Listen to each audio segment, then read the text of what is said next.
Hey guys, today's verses are for Philippians 2:12 and 13. Therefore, my beloved, as you have always obeyed, so now, not only as in my presence, but much more in my absence, work out your own salvation with fear and trembling. For it is God who works in you, both to will and to do, for his good pleasure. Just want to challenge you with this today. Is salvation at work within you? This passage is from Paul to the Philippian believers.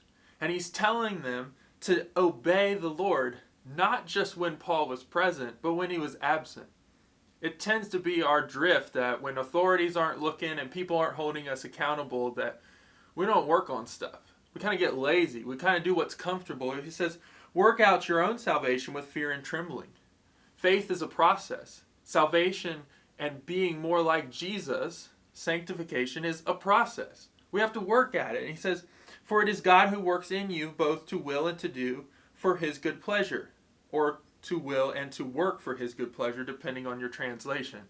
I think it's cool here that it says we need to be working at our faith, working at our sanctification, working at our salvation. But then guess what? It is God who is working in us, both to will and to do for his good pleasure. So who's working? We're working and God's working. Both of us at the same time, that we may grow to be more like him. And he's saying, don't just do this when authorities are holding you accountable for it.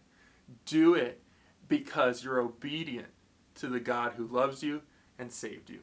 I challenge you to be that obedient today.